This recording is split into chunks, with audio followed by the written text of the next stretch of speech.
Now we've all the very latest with the ITV News at 10.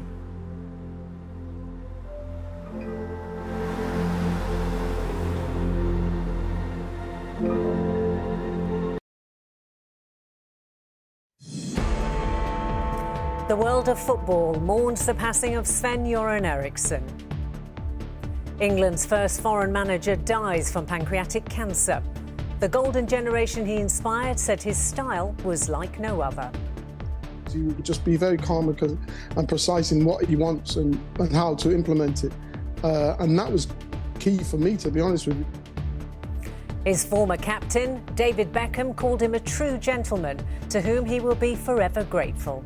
Also ahead tonight, Sir Keir Starmer to warn tomorrow things are likely to get worse before they get better as he prepares to bring Britain back from what he says is the rubble and ruin left by the last government. Ukraine on high alert after Russia launches 200 drones and missiles in a deadly attack across several cities. And I said maybe you're gonna be the one that saves me. Set your alarms for 8 a.m. tomorrow as the Gallagher brothers tease an announcement of an Oasis reunion.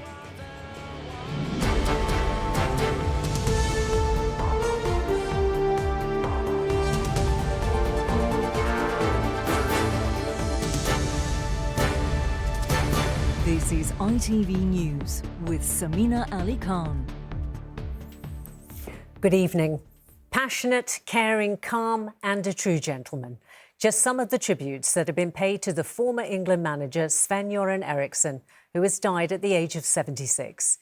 His former partner, Nancy Dell'Olio, said she will remember the good times they shared and the moments that brought joy to their lives. Here's our sports editor Steve Scott on his legacy. As the first foreigner to take charge of England, Sven Erikson was confronted by a mountain of xenophobia from the outset.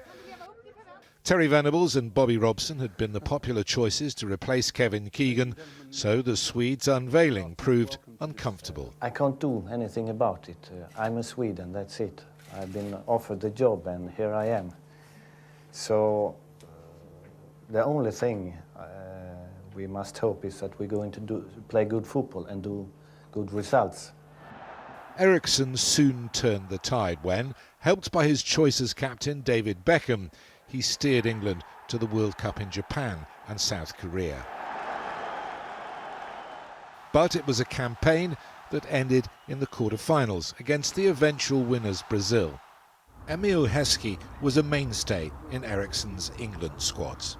He would just be very calm and precise in what he wants and how to implement it. And that was key for me, to be honest with you, because obviously you've grown up in that era where everything's shouted at you. And when someone really says it calm, you're able to go and do that. His high profile meant front as well as back page attention, but an affair with TV presenter Ulrika Jonsson, 19 years his junior, still shocked many. At the time, he was in a long-term relationship with lawyer Nancy Dell'Olio. By then, though, Erikson had won over most England fans. But given the players at his disposal, the so-called golden generation, who clearly enjoyed his leadership, a last 8 defeat, this time against host Portugal at Euro 2004, felt like another missed opportunity. As did Eriksson's final tournament with England, the 2006 World Cup in Germany. Another quarter-final exit, again to Portugal, and Eriksson's swan song proved as frustrating as all his previous big tournaments. Under him, England were actually worse than the sum of their parts. I'm sorry for the squad. I'm sorry for the fans. Really sorry, because I think with all the fans we have out there, they deserve to have a team in the semi-final or in the final. After England, he had short stints at Manchester City as director of football for new wealthy owners at Notts County and also a spell at Leicester City. Those jobs were interspersed with leading other clubs and national teams overseas, but he never again reached the heights of his England role. Of all those who've led the Three Lions, he remained one of the most popular, which was why, when he revealed he hadn't got long left, the support for him was warm and widespread.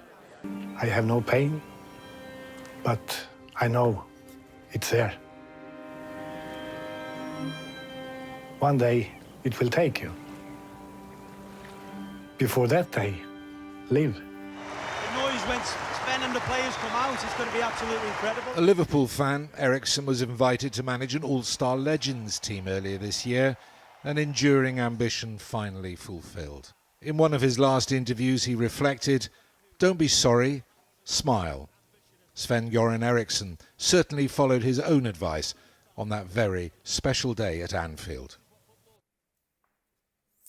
The former England manager Sven-Göran Eriksson, whose death was announced earlier today.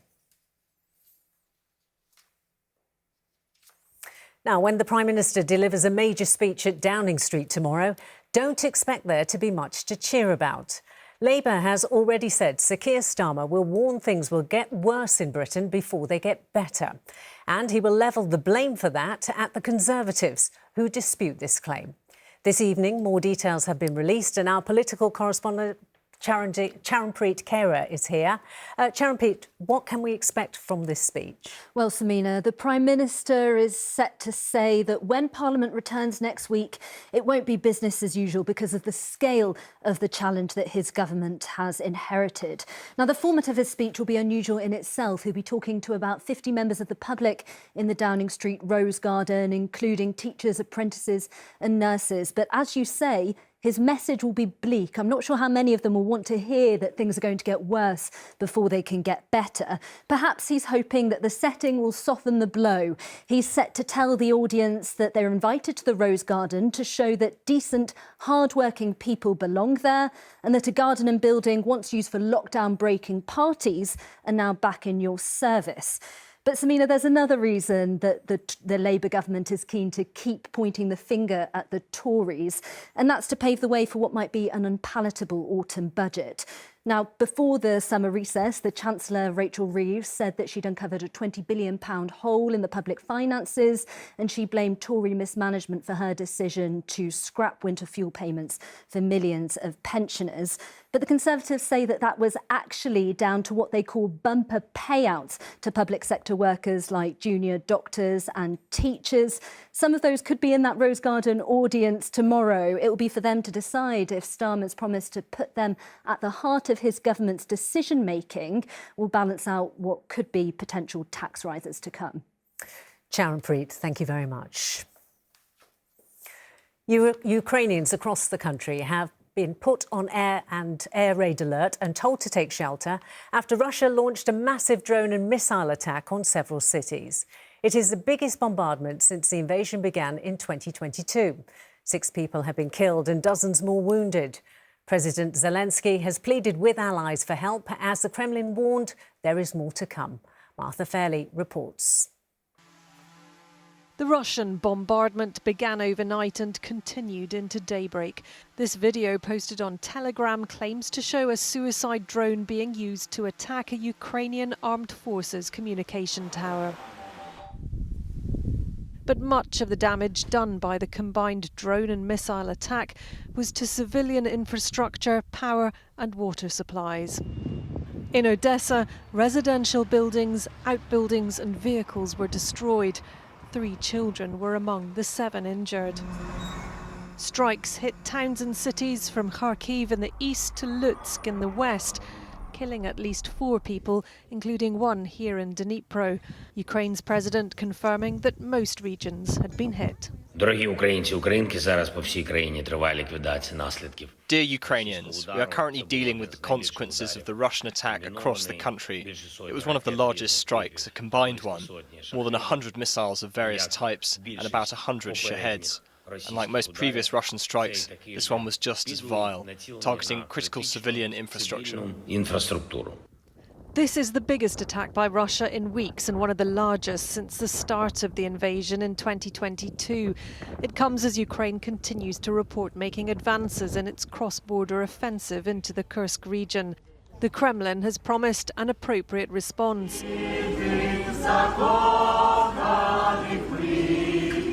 But in Kyiv, residents were singing the city's official anthem in the underground station as they took shelter, remaining resolute in the face of more missile attacks. Martha Fairley, ITV News. 2 people have been taken to hospital after a fire engulfed a block of flats in East London. Around 100 people were evacuated after parts of the scaffolding surrounding the building caught fire. There are reports that safety issues were known about. 4 more arrests have been made in connection with the death of a mum and 3 children who died after their home in Bradford was deliberately set on fire. Among the arrests made by West Yorkshire Police are a 25-year-old man and a 44-year-old man on suspicion of murder and attempted murder. Almost a week after the super yacht sank off Sicily, the captain is under investigation for manslaughter and shipwreck. 7 people were killed when the vessel capsized in a storm. Joe Koshan is here. And Joe, what is the latest? Well, Sameena, being under investigation has a different meaning in Italy than it does in the UK. James Cutfield has not been arrested. Being under investigation does not imply guilt, nor does it mean formal charges will necessarily follow. But as the skipper of the Bayesian vessel, he bears full responsibility for the ship and those on board under maritime law. In Italian law, this is just a necessary step to allow the post-mortems to be carried out on the 7 people who sadly lost their lives. British tech billionaire Mike Lynch, his daughter Hannah, 4 of their friends and the chef Rinaldo Thomas. But the chief prosecutor for the region believed it was probable that offences like manslaughter were committed. We understand Mr Cutfield, who's originally from New Zealand, has been asked by magistrates to find an official residency in Sicily and to instruct a lawyer to represent him. He was one of 15 people rescued last Monday. He's been questioned for a second time over the weekend about how and whether the crew raised the alarm before escaping. Now, this investigation is still in its early stages. They still need to recover the vessel, so it'll be a while yet before we understand how and who, if anyone, is responsible. Joe, thank you very much. And finally, set your alarms, 8 a.m. tomorrow. For what? Oasis fans aren't quite sure, but they are hoping a cryptic message on the band's social media channels could be teasing the announcement of a reunion. 15 years after the Gallagher brothers last performed together, will this be the moment fans are waiting for? Sam Holder has more.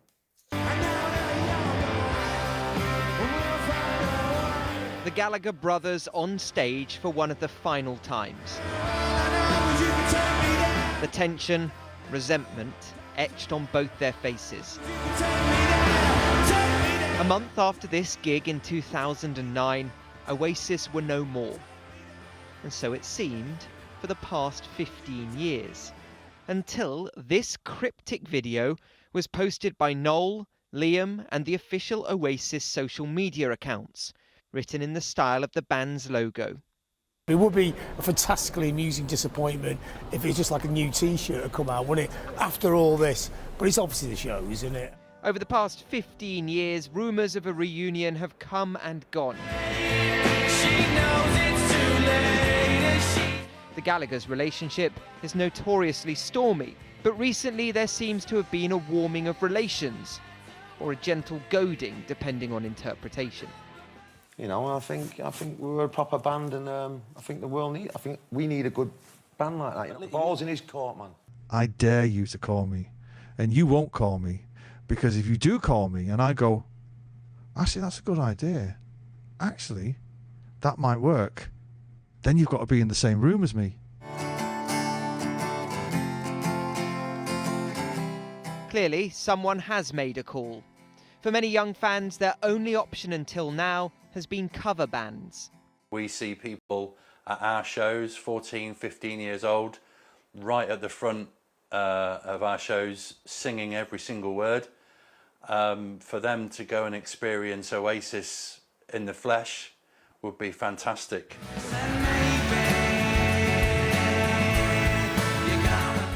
The rumours are they'll play Wembley Stadium, Heaton Park, and even headline Glastonbury.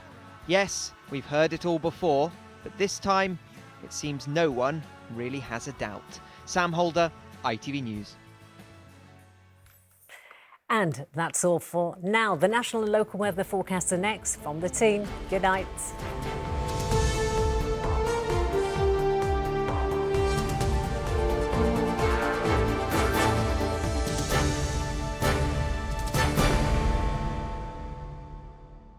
Tomorrow, join us live as Oasis make their